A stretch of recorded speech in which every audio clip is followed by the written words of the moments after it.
The fastest way to lose everything is to start believing a story that was never yours to tell. Amanda Carter learned that lesson in front of 400 people. The ballroom glittered beneath crystal chandeliers the size of pickup trucks, their warm light spilling across white tablecloths, polished silverware, and rows of executives dressed like success itself. A giant screen stretched across the stage, displaying the words Architect of Success Award in gold letters tall enough to be seen from the back wall.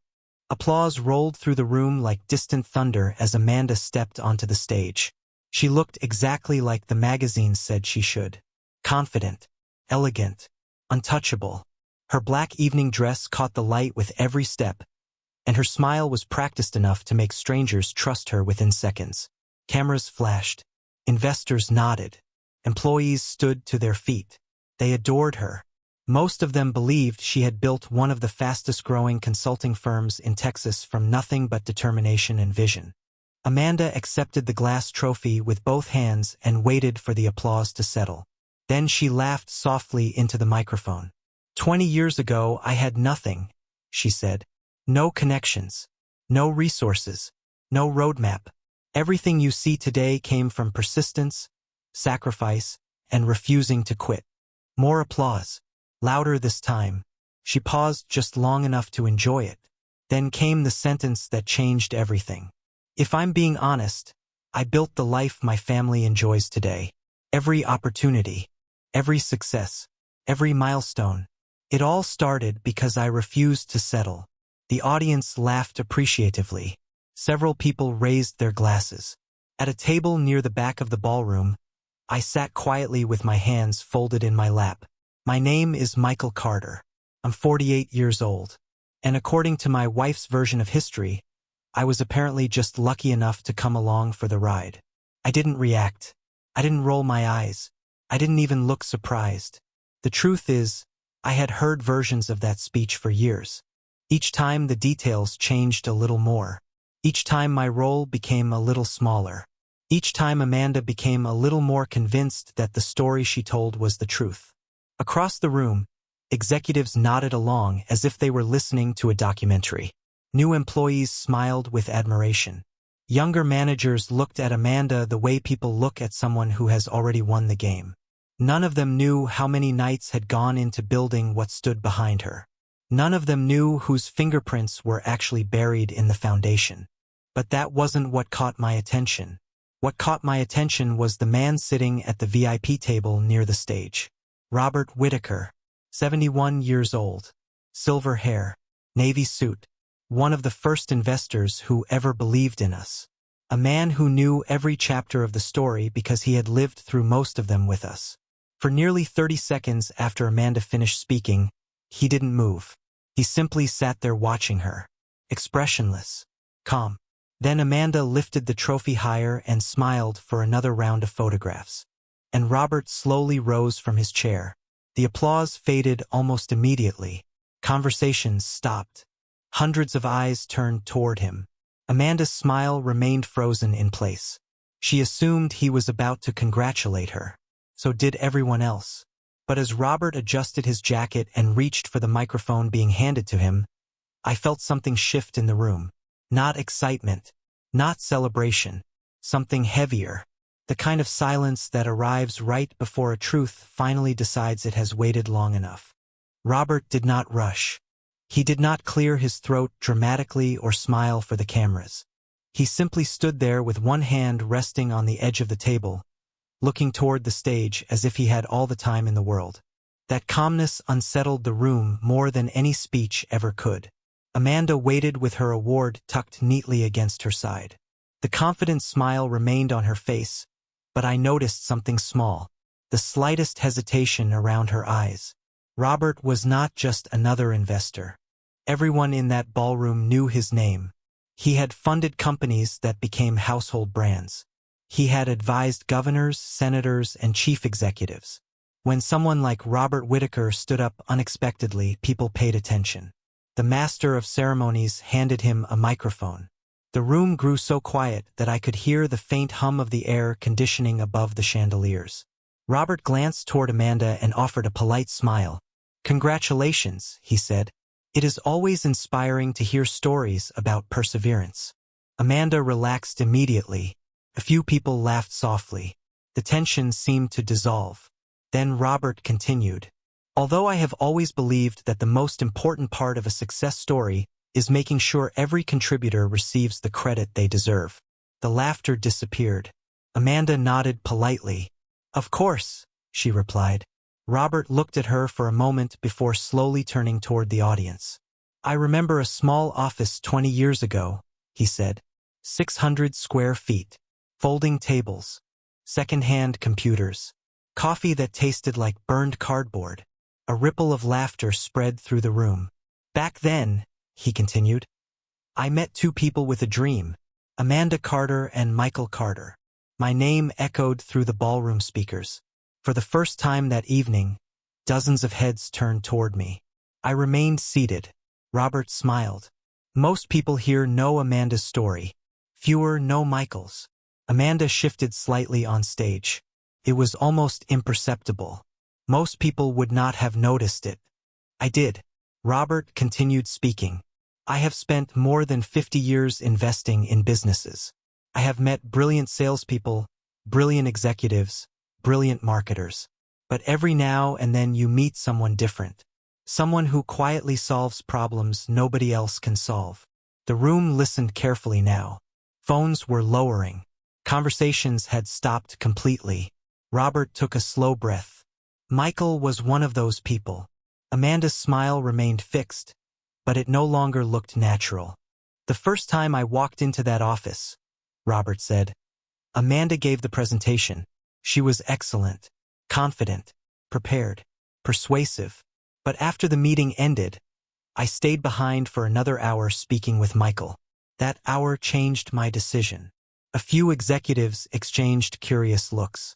Robert glanced toward me again. Because every question I asked about the product, the systems, the strategy, and the long-term vision had exactly one person who could answer it. I felt hundreds of eyes settle on me. The weight of their attention did not feel satisfying. Felt strange, like wearing a coat that had belonged to someone else for years. Amanda adjusted her grip on the trophy. Robert, she said with a polite laugh, I think you are being very generous. He smiled kindly. No, Amanda. I am simply being accurate. The words landed softly, yet somehow they felt heavier than anything else said that night. Then Robert reached inside his suit jacket and removed a thin manila folder. My stomach tightened slightly, because I recognized it immediately. I had not seen that folder in nearly 2 decades, and the moment I saw it in his hands, I knew exactly where this night was heading. The moment I saw that folder, the ballroom disappeared. Not literally. The chandeliers still glowed overhead. The waiters still stood frozen beside tables covered in white linen. But my mind traveled somewhere else entirely. 20 years earlier. Back when success was not a trophy sitting under stage lights. Back when success looked like surviving another month. Robert held the folder carefully, almost respectfully. This, he said, lifting it slightly, is the reason I invested. Nobody spoke. Amanda remained standing beneath the spotlight, her smile fading a little more with every second. I looked down at my hands. Older now. A few more wrinkles. A few more scars from long nights and longer years. But I remembered exactly who those hands belonged to when that folder was created. 20 years ago, Amanda and I lived in a 1-bedroom apartment outside Dallas. 650 square feet. Thin walls. An aging air conditioner that rattled every summer. The carpet smelled faintly of old coffee no matter how often we cleaned it. Amanda worked during the day while I spent every spare hour developing systems that most people would have considered impossible for a small startup. We did not have investors yet. We did not have recognition. We barely had enough money to keep the lights on some months. I remember sitting at a folding table that doubled as a desk and dining room table. 2 borrowed monitors glowed in the darkness while the rest of the apartment slept. Outside, traffic drifted along Interstate 35. Inside, I worked, not because anyone asked me to, because I believed in what we were building. Amanda believed too. At least she did back then. Some nights she would sit beside me with takeout containers balanced on her lap. She would read through business plans while I sketched product frameworks on legal pads. We made a good team. Different strengths. Same direction. Back then, there was never any debate about who contributed what. We were simply trying to survive. Robert opened the folder and removed several yellow documents. "I still keep these," he said, "because they remind me what real entrepreneurship looks like." A screen behind the stage flickered to life. The first document appeared. An early product blueprint. My name sat at the bottom. Michael Carter. LED Systems Architect. Quiet murmurs spread through the audience. Robert continued. This was the first version of the framework that eventually became the foundation of the company. Another document appeared. Then another. Technical specifications. Development notes. Financial projections. All carrying my name. Amanda shifted her weight slightly. She was still smiling. But now it looked like work. "Most successful companies begin with an idea," Robert said. "But ideas are cheap. Execution is what matters." He paused. Michael executed.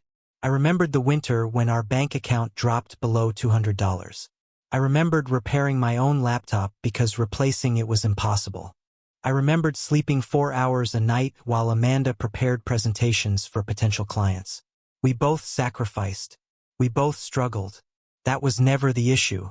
The issue was what happened after success arrived. Success changes people in subtle ways. Not overnight. Not all at once. Just enough that one day you look up and realize the story being told no longer resembles the one you lived. Robert glanced toward the audience. "There is a reason I stayed after that first meeting 20 years ago," he said. "Amanda impressed me. Michael convinced me."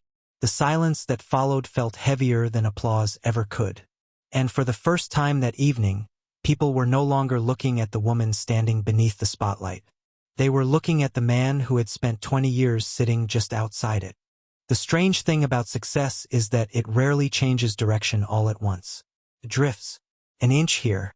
A degree there. Small enough that nobody notices until they are miles away from where they started.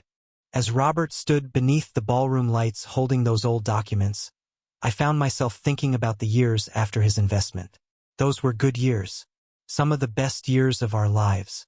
The company grew faster than any of us expected. One client became 5. 5 became 20. We moved from a cramped office into a real headquarters with glass walls, conference rooms, and a parking lot full of employees. Amanda thrived in that world. She was naturally charismatic. People listened when she spoke. Reporters called for interviews. Industry conferences invited her onto stages. She became the face everyone recognized. At first, I was proud of that. Honestly, I preferred staying behind the scenes. While Amanda traveled, gave presentations, and built relationships, I focused on systems, infrastructure, and long-term strategy. We complemented each other. Or at least we used to. The first time I noticed something changing was during an interview for a regional business magazine. The reporter asked how the company had reached a major milestone. Amanda smiled and said, "I spent years building the framework that made all of this possible." I remember hearing that sentence and pausing for a moment. Not because it was entirely false. She had worked incredibly hard. But it was the first time I noticed a word missing. That single word had quietly disappeared. Later that evening, I mentioned it over dinner. Amanda laughed and reached for her glass of iced tea. "You are overthinking it," she said. "Everybody knows what I meant." Maybe she was right. So I let it go. Then it happened again. A year later at an industry summit. Another interview. Another speech. Another version of the story. This time she described the early years almost entirely through her own perspective. I was mentioned briefly. A supporting character in a story I remembered very differently. Again, I stayed quiet. The company kept growing. Awards arrived. Recognition followed. New employees joined every month. Many of them had never known the early years. They only knew the polished version. The public version.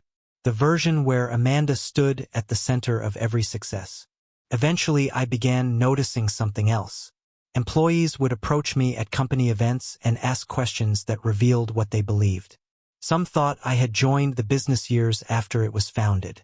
Others assumed I handled administrative work. A few seemed genuinely surprised when they learned I had been there from the beginning. None of them were being disrespectful. They simply believed the story they had heard repeated often enough. That is how narratives work. They become reality when nobody challenges them. Robert slowly placed another document onto the projector screen. More dates, more records, more evidence from years most people in the ballroom had never seen. Amanda remained standing on stage. Her posture was still composed, but the confidence that filled the room earlier had begun to fade. Not dramatically, just enough to notice, because deep down I think she recognized what was happening. This was not an attack. Nobody was insulting her. Nobody was trying to embarrass her. Something much harder to fight was taking place. The original version of the story was quietly returning. And once people begin comparing a story to the truth, they start asking questions that can no longer be ignored. What surprised me most was not what Robert revealed that night. It was how many people already knew pieces of the truth. They had simply never said anything. Robert set the folder on a nearby table and looked across the ballroom. "I am not the only one who remembers those years," he said. "There are people in this room who were there from the beginning." His words seemed to unlock something. At a table near the front, an older operations manager named Linda lowered her eyes and smiled faintly. 2 seats away, Greg Patterson, one of our earliest clients, nodded to himself. Across the room, several longtime employees exchanged glances. They remembered, maybe not every detail, maybe not every late night or every difficult decision, but they remembered enough. Amanda noticed it too. For years, she had been standing on stages telling a version of the story that nobody openly challenged. Now the room was filling with people silently comparing memory against narrative. Robert continued carefully. "The reason I invested was not because I saw one talented person. It was because I saw a partnership. A rare one." His voice remained calm. There was no accusation in it. No anger. Only honesty. Amanda had vision. Michael had architecture. Amanda opened doors. Michael built what stood behind them. Remove either one and the company never exists. A few people began applauding softly. Not the loud standing ovation from earlier. Something quieter. More thoughtful. Amanda remained still beneath the stage lights. The trophy no longer looked like a symbol of victory. It looked heavy. I remembered the years when we celebrated every small milestone together. The first major contract. The first office expansion. The first time annual revenue crossed 7 figures. Back then Amanda always said we built this. We survived this. We earned this. Somewhere along the way that word disappeared. Not all at once. Just little by little until hardly anyone noticed. The audience listened as Robert projected another image onto the screen. This one was a photograph from nearly 19 years earlier. A tiny office. Folding chairs. Whiteboards covered in notes. Amanda stood on one side of the room holding presentation materials. I stood on the other side next to a prototype system. We both looked exhausted. We both looked hopeful. We both looked like people chasing the same dream. A murmur moved through the crowd. The photograph carried a kind of truth that documents never could. It showed what partnership actually looked like before success complicated everything. "This," Robert said, pointing toward the screen, "is the company I invested in." Nobody spoke. The image remained overhead, glowing against the ballroom wall. Amanda stared at it longer than anyone else. For a moment, her expression softened. Not defensive, not proud, just distant, as if she was seeing someone she had not thought about in years. The younger version of herself. The version that had not yet become accustomed to applause. Then a voice came from somewhere near the middle of the room. "I remember that office." Another voice followed. "I do too." Then another. Small comments. Simple observations. Yet each one added weight to the same reality. The people who had been there from the beginning were no longer staying silent. And once memories start finding each other, they become much harder to ignore. The room had changed. An hour earlier it felt like an awards ceremony. Now it felt like something else entirely. Not a trial, not a confrontation, more like a long-forgotten ledger finally being balanced. Robert stood quietly beside the stage while conversations remained frozen in half-finished thoughts. Nobody seemed interested in dessert anymore. Nobody was checking phones. Hundreds of successful professionals sat motionless because a simple question had begun forming in every mind at the same time. How much of the story had they actually been told? Robert glanced toward me and smiled. It was not the smile of a man enjoying someone else's discomfort. It was the smile of a man who had waited a long time for honesty to catch up. "There is one thing most people here do not know," he said. "A week ago, I called Michael." The audience immediately turned toward me again. Amanda's eyes followed them. For a brief moment, our eyes met across the ballroom. I looked away first, not because I felt guilty, because I felt tired. Robert continued. "I asked him a simple question." He paused. "I asked whether he intended to correct the public record." A faint murmur spread across the room. The answer mattered now. People leaned forward in their seats.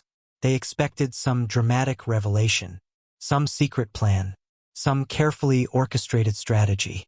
Instead, Robert laughed softly. "Do you know what he told me?" Nobody answered. "He said he did not need recognition." Silence settled over the ballroom again. "He told me that titles, awards, and public praise stopped mattering to him years ago." Robert looked directly at the audience. And that answer frustrated me. A few people smiled. Robert shook his head. Because the issue was never recognition. The issue was accuracy. I remembered that phone call perfectly. 7 days earlier, I had been sitting on the back patio of our house, watching a Texas sunset spread across the horizon. The sky glowed orange and gold above the trees. My coffee had gone cold beside me. Robert called just after 6 o'clock. We spoke for nearly an hour. He asked whether I planned to address the growing gap between history and reality. I told him the truth. I was not interested in public battles. I was not interested in embarrassing Amanda. I was not interested in proving anything. But I also admitted something else.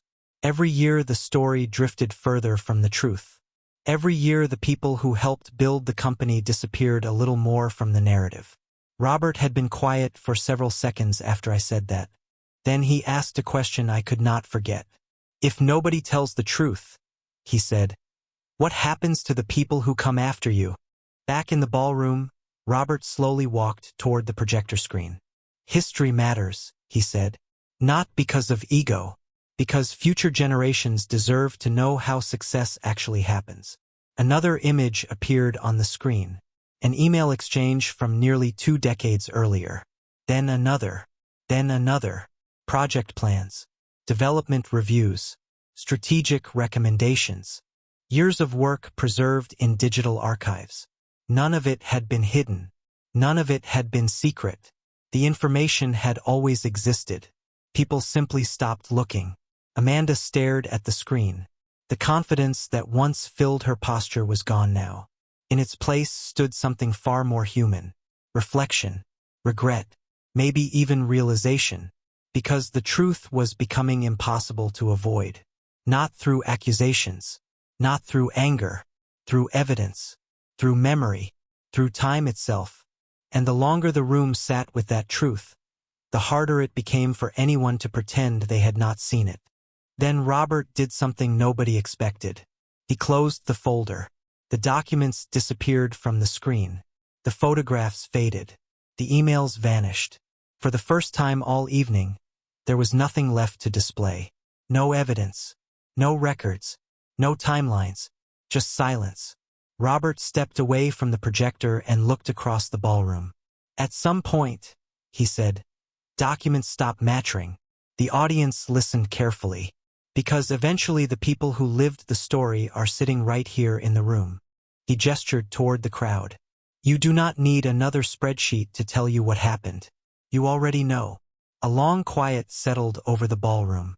Not uncomfortable, not hostile, reflective, the kind of silence that forces people to think. I noticed something then. People were no longer staring at the stage. They were looking at each other. Former employees, early clients, original investors, men and women who had witnessed pieces of the journey over 2 decades.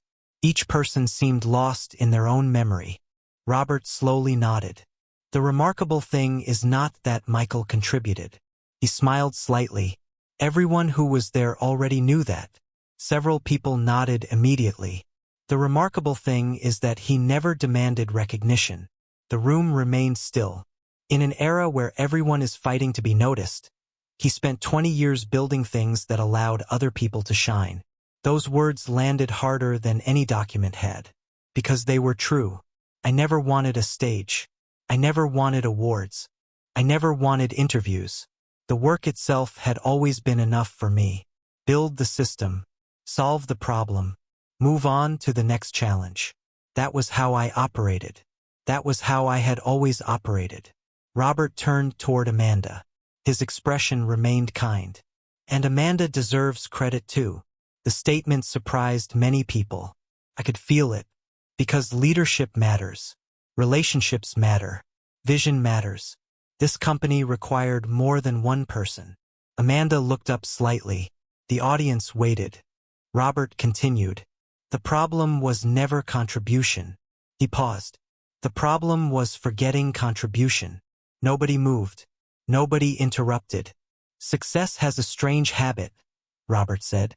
It slowly convinces people they arrived somewhere alone. Amanda lowered her eyes. For the first time that evening, she seemed less like an executive receiving an award and more like a human being confronting a difficult truth. The ballroom lights reflected off the glass trophy still resting in her hands. Earlier it had looked like proof. Now it looked like a reminder. Across the room, I saw Linda wipe a tear from the corner of her eye. Greg sat quietly with his hands folded. Several employees who had joined during the early years stared at the floor. They were remembering. Not because Robert forced them to, because memory has a way of returning when someone finally opens the door. Then Robert looked directly at me. Michael, he said, would you stand? I hesitated for a moment. Every eye in the ballroom shifted toward my table again. Slowly, I pushed back my chair and rose to my feet. No dramatic music played. No spotlight followed me. No applause came at first. Just silence.